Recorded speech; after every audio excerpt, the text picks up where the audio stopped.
de la mairie. On savait que le département était en vigilance élevée aujourd'hui, hein, placé en rouge Oui. pour risque de feu de forêt.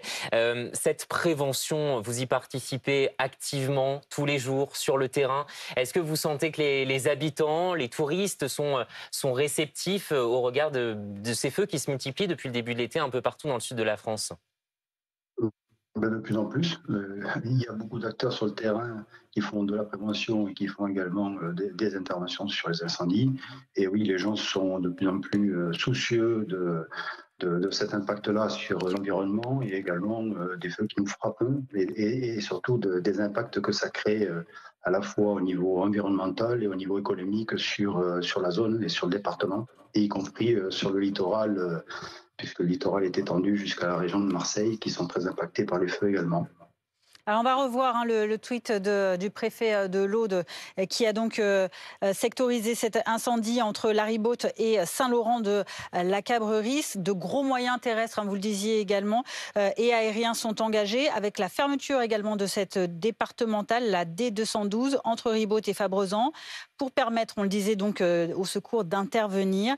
Le préfet qui appelle à la prudence. 1, il faut éviter le secteur. 2, ne pas surcharger les lignes d'urgence inutilement. Et 3, donc rester informé par les sources officielles. Les sources officielles, ce sont évidemment les canaux donc, du préfet, de la municipalité ou encore les médias, vous le disiez tout à l'heure. Oui, tout à fait. Vous avez résumé la situation et surtout la conduite à tenir pour les gens qui sont dans le secteur.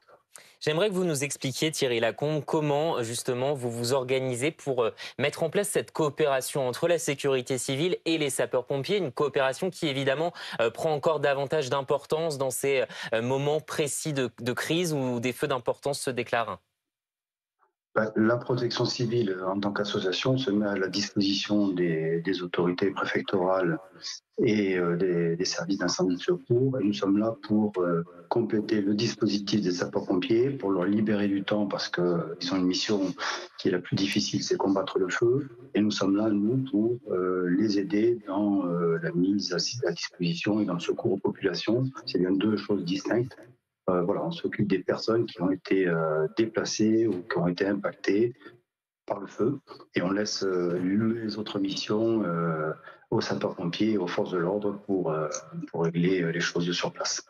Chacun sait très clairement ce qu'il a à faire. Quels sont les moyens, vous, que vous avez engagés du côté de la sécurité civile en termes d'hommes, en termes peut-être de matériel également à disposition? On a la chance d'avoir sur l'Aude un lot fédéral de la protection civile, donc de la Fédération de la protection civile au niveau national, qui permet de pouvoir aller sur place et aller jusqu'à 400 ou 500 personnes à héberger avec le matériel nécessaire. Et tout ça, c'est basé sur le département de l'Aude, à Narbonne. Voilà. Anthony Ferry, vous êtes toujours avec nous en plateau. On rappelle donc cet incendie qui est en cours dans le secteur de Ribaute. C'est dans l'Aude avec ce panache de fumée impressionnant qui est visible également depuis l'autoroute 9 au niveau de Narbonne. C'est vrai que les flammes, les fumées prennent tout de suite beaucoup d'ampleur. Oui, alors tout dépend évidemment du combustible qui brûle. Alors ici, en l'occurrence, la végétation semble assez dense. Ce sont vraiment des grands pins. C'est en fait une végétation typique de ce que l'on peut connaître en Méditerranée.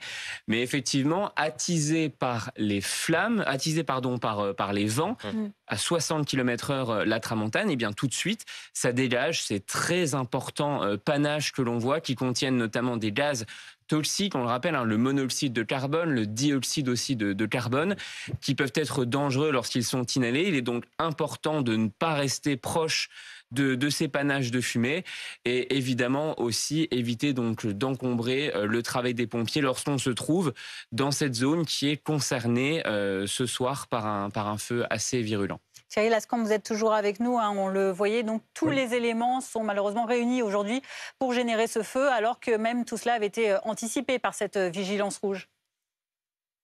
Oui, on a beau prévoir beaucoup de choses et après, quand on est sur le terrain, les choses, on voit qu'elles sont compliquées.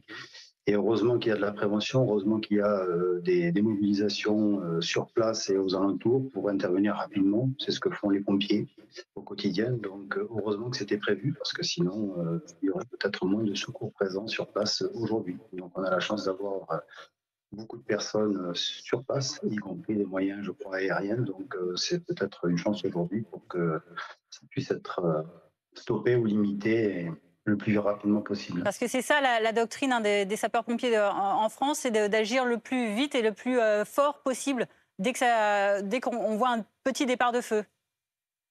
Bah, c'est l'idéal, quand on est présent, de pouvoir intervenir le plus rapidement possible. Je crois que les sapeurs-pompiers pourront vous en parler mieux que moi. Voilà. Au regard, malgré tout, de votre expérience, est-ce que les images que vous voyez, la situation de la situation dont vous avez connaissance et les infos qui nous parviennent, est-ce que la situation vous inspire de l'inquiétude ce soir? Ben, vous savez, quand on voit l'ampleur le panache de fumée et les flammes, on peut effectivement qu'être inquiet. Après, les autorités s'exprimeront sur le sujet tout à l'heure et vous donneront des renseignements fiables et surtout instantanés par rapport à ce qu'ils ont déjà entrepris. Voilà. On attend évidemment les nouvelles informations de la préfecture sur l'évolution de ce feu. Ce qu'on sait, c'est que la route départementale 212 qui passe à proximité du lieu de cet incendie a été fermée à la circulation routière entre Lagrasse et Ribaude. Vous voyez ces images en direct qui nous parviennent du secteur et toujours ces flammes importantes qui sont en cours. Encore un mot, monsieur, merci de rester en ligne avec nous. Est-ce que on parlait des moyens il y a un instant, est-ce que les moyens sont suffisamment dotés aujourd'hui pour faire face? On parlait aussi un petit peu plus tôt de la nécessité d'anticiper, d'investir aussi parce qu'on voit que ces catastrophes se multiplient d'année en année. Est-ce que le département de l'Aude est suffisamment doté selon vous?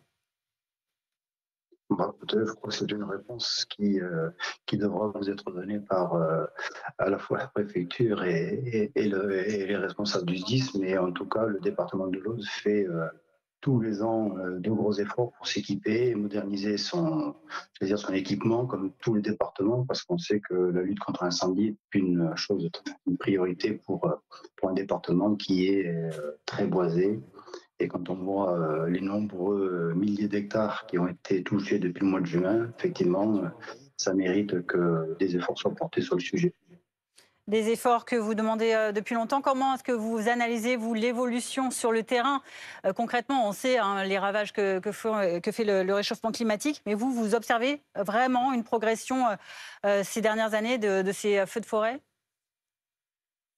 Bon, on a été plus ou moins touché les dernières années, mais on se rend compte qu'au niveau national, les feux de forêt touchent tout le département sans exception. Et c'est une lutte au niveau national qui doit être menée. Donc, c'est pas réservé uniquement à l'Aude. Je crois que tous les départements sont touchés. Donc, c'est un effort collectif qui doit être fait. Et je crois que par rapport à ça, le gouvernement fait également le nécessaire pour que les moyens importants soient mis en place, achetés sur du court terme et sur du moyen terme. Voilà. Ça représente combien de personnes d'ailleurs à la sécurité civile de l'Aude? La protection civile de l'Aude, c'est 120 personnes. 120 personnes déployées donc dans le département et notamment dans ces moments de forte crise. Anthony Ferry, vous êtes toujours avec nous en plateau alors qu'on voit ces images toujours en direct de ce panache de fumée, peut-être un peu moins intense qu'il y a quelques minutes. Malgré tout, la situation eh bien, est à prendre très au sérieux ce soir. Oui, la situation, effectivement, est à surveiller. Alors, il semble moins intense parce qu'il semble aussi avoir changé de couleur. Là, le panache est plutôt blanc, ce qui laisse penser à un combustible qui aurait pu évidemment changer. Alors, il faut rester aussi très prudent puisque Météo France l'indiquait tout à l'heure, le vent ne va pas encore faiblir. À minuit, ce soir, il sera encore à une 50aine de kilomètres par heure. Donc, ça risque malheureusement de rendre encore plus difficile le travail des pompiers. D'autant plus que vers 21h30, 22h, les moyens aériens, s'ils sont déployés, les Canadair, les Dash, ils ne pourront plus circuler, ils seront totalement cloués au sol. Les hommes attaqueront donc par le feu par le sol et ce vent va malheureusement leur rendre la tâche bien compliquée ce soir dans ce département de l'Aude. Thierry Lascombe, on voit donc ces images. Hein. En effet, la situation est à surveiller encore de très très près à l'approche de la soirée, donc avec ces conditions météo qui ne vont pas s'améliorer. Bah, écoutez, je vois ça. J'espère que dans la soirée, ça va se calmer et que les choses vont pouvoir rentrer un peu plus dans l'ordre. Puis ça va être compliqué. Voilà. Vos agents restent donc pleinement mobilisés. Vous restez, vous, en service avec l'ensemble des hommes de la protection civile de l'Aude? Oui, tout à fait. On reste à disposition de la préfecture, de la municipalité, des municipalités qui seront impactées par le feu et bien sûr des sapeurs-pompiers. Anthony Ferry, on sait que la vague de chaleur va remonter au fil de la semaine sur la France. Ça veut dire qu'il va falloir être vigilant un peu partout. On sait aussi que des incendies, il peut y en avoir en Bretagne. Hein. Le Sud n'est pas un cas isolé. Non, le pourtour méditerranéen n'est malheureusement plus aujourd'hui une exception. Les flammes peuvent se déclencher, peuvent se propager extrêmement vite sur une grande partie du territoire en raison de quoi? Eh bien, tout simplement de la sécheresse des sols qui est à un niveau exceptionnel, notamment sur le sud-ouest du pays et même aussi globalement sur la Vendée, la Charente-Maritime, les Pays de la Loire. Elle est même extrême, je pense, à la Charente-Maritime. Et donc, dans ces zones-là, cela pourrait être fréquent durant cet été, dans les prochains jours, et même à l'avenir, de voir des déclenchements de feu. On a vu il y a encore quelques semaines des incendies se déclarer en Bretagne, une région que l'on pensait à l'abri. La forêt de Brocéliande. La forêt de Brocéliande, effectivement, on pensait à l'abri de ces catastrophes climatiques. Eh bien non, ce n'est pas le cas. La seule zone aujourd'hui qui est potentiellement à l'abri, encore si je puis dire, de ces incendies en raison d'une sécheresse qui est faible, c'est vraiment l'extrême nord-est, l'Alsace, les Vosges, les Ardennes. La sécheresse des sols est faible ici, mais c'est presque la seule zone du territoire où on peut un petit peu souffler, si je puis dire, Fanny. Oui, et pour le moment, parce que c'est vrai qu'il y a quelques années, les Vosges, le Jura avaient été aussi concernés par des incendies. Donc maintenant, ça concerne un peu toutes les forêts, finalement, de l'Hexagone. Il y a 1 an ou 2 ans, effectivement, les Vosges, près d'Épinal, le département des Vosges avait effectivement connu des incendies. Alors cette année, il est à l'abri.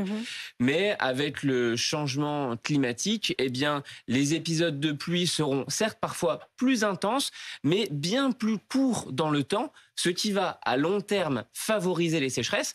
Et lorsque vous ajoutez à cela des épisodes de canicule qui vont se répéter, s'accentuer, malheureusement, sécheresse et forte chaleur, comme d'ailleurs on le connaît et on va le connaître dans les prochains jours, eh bien, ce sont 2 facteurs qui favorisent le départ, la propagation et l'entretien des feux. Un incendie qui est donc toujours en cours dans le secteur de Ribaute, dans l'Aude. On le suit en direct sur BFM TV avec de gros moyens terrestres et aériens qui sont engagés. Marie Roux, vous êtes notre envoyée spéciale à proximité du sinistre. Où en est-on? Les sapeurs-pompiers sont sur zone, sont déployés pour tenter d'y mettre fin? Oui, effectivement, un important dispositif de sapeurs-pompiers a été déployé sur cette zone qui était déjà considérée comme sensible. Ce que l'on peut vous dire, c'est que tout au long de la journée, 270 pompiers étaient mobilisés, donc mobilisables, et ont pu se retrouver sur ce feu. Avec Margot Sève, on était sur la commune de Saint-Laurent il y a quelques temps, une commune qui a été évacuée par mesure de précaution, car les flammes se sont dirigées très rapidement sur nous. Nous avons sillonné la route et nous nous sommes arrêtés dans ce village à quelques kilomètres de Saint-Laurent. On a rencontré Sandrine. Sandrine, vous êtes très inquiète car votre fils habite du côté de Saint-Laurent. Oui, mon fils habite à Saint-Laurent et ils ont évacué, mais là il est bloqué sur la route, il ne peut pas venir, quoi. Il est bloqué parce que les flammes sont trop dangereuses? Non, parce qu'il y a un barrage et ils ne peuvent pas passer à cause des pompiers, ils laissent travailler les pompiers, quoi. Oui, parce qu'il faut laisser en tout cas les pompiers circuler sur cette zone, donc il faut laisser les routes libres. Est-ce que vous savez si sa maison a pu être sauvée ou... Oh non, je ne sais pas du tout parce que les portables sont coupés, on n'a plus de nouvelles, quoi. Non, on ne sait pas du tout. Et c'est très compliqué, c'est la première fois que vous voyez un incendie de cette ampleur? Oui, c'est la première fois, oui. Et ça fait vraiment très très peur, ouais. Oui, c'est la première fois. Vous me disiez, il y a une heure à peine, vous voyez les flammes? Des flammes, oui. On voyait des flammes il y a 1 heure. Pas très loin, à vol d'oiseau, il y a quoi? Il y a 100 mètres, même pas. Des flammes qui pour l'instant ont l'air de s'être calmées, le vent a l'air d'être un peu plus faible que tout à l'heure.